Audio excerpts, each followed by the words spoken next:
So basically, just for everyone listening, really cool question we've had today is, let's assume that you've been doing some partnerships or some collabs, or maybe you've had guest speakers coming to talk to your audience.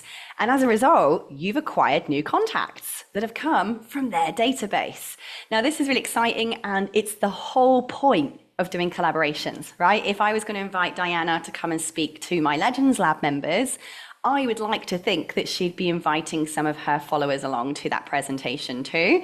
And as a result, I would probably gain those contacts on my contact list, and they now become contacts on my email community. So this is the whole point of you doing collaborations, is that you're inviting somebody else into your community so that they get exposure to your audience, and maybe they're offering something for free to your people so that your people can go and join their list, and vice versa. They're bringing their audience along and you're gaining their email addresses too.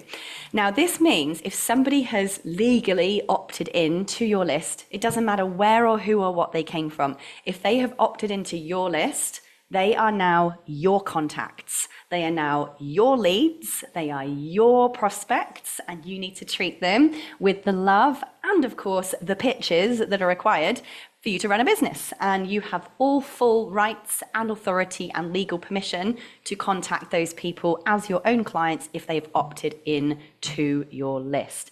Now, the gray area comes in if you have been given a contact list by some kind of partnership or collaboration. So as an example, when I speak at events, sometimes I'm actually given a Google Sheet or an Excel sheet of everyone who registered for that event. Now, this means that they haven't opted into my list. So technically, I should not be taking that Excel sheet of people and adding them to my mass mailing list unless I know for sure that they gave that event permission to have their contact details shared with their event partners and speakers. A lot of events today are pretty good at having those disclaimers in the event ticket sales that say, by signing up to this event, you agree that your information is being shared with our partners and speakers, for instance. Now, that means if you've asked that event provider or you've asked that partner, did you tell them you were going to be giving me their contact information, and have they said yes to that? Then, of course, you do have implied permission to communicate with them in a mass mailing capacity.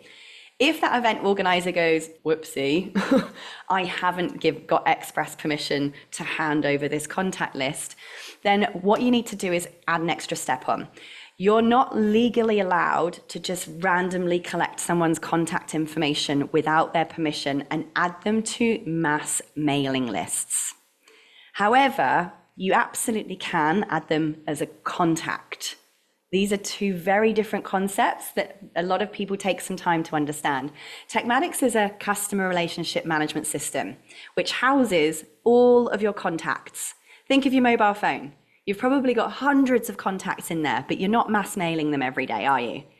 Your email marketing side of the platform contains a group of contacts. So just a selection, a handful of your overall contact database that have expressly agreed to receive mass mail marketing from you.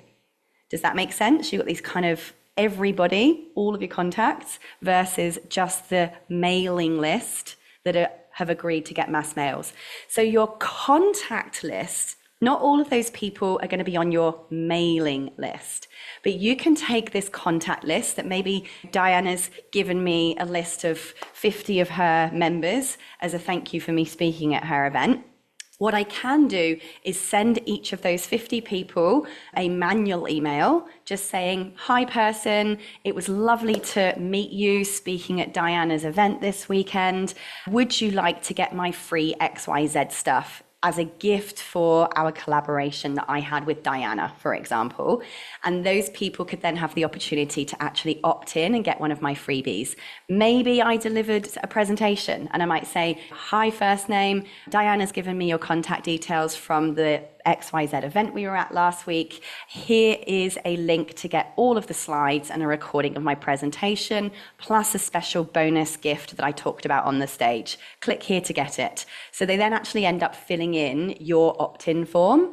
And it was warm because they did get to know you through that collaboration. And now they've actively joined your mailing list. So now you can mail them. See what we do here? So I would have without taking it into the realm of harassment, I may follow up with those people once, maximum twice, to just say, just following up again from that event. Here's last chance to get the slides, the recordings, the special gift that we offered.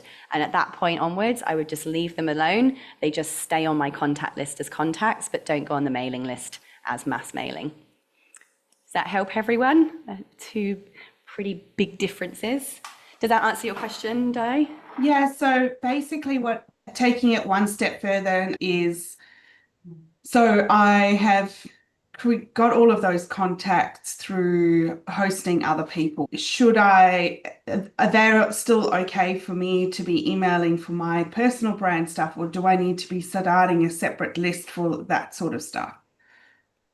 If you have, obviously, what's in your agreement with those people is very private and unique to you. I don't know whether you had written terms or agreements around ownership of IP and communicating with people, but I'll just go back to the whole point of collaborations is to cross promote and cross share contacts and audiences. So one would assume that the whole point of you doing that was to share contacts. Sure. Yeah. And if you're not, then I would be going, why did you do it? It's like marketing. The whole point of collaborations is for audience expansion. Yeah, I guess I possibly am overthinking it just a little bit too much. But I think I'm just right now feeling a bit relieved because I've got a huge database that I've collected contacts over the last little while from doing these collabs. And I was thinking, oh no, do I have to start again getting everyone to sign up again? No, no way, definitely not. I would, as long as you're regularly communicating with them and you had basically implied permission to contact them. Let them unsubscribe themselves for those that don't want to be there, and offer some just really nice things for the re-engagement for those people that you haven't touched in a while.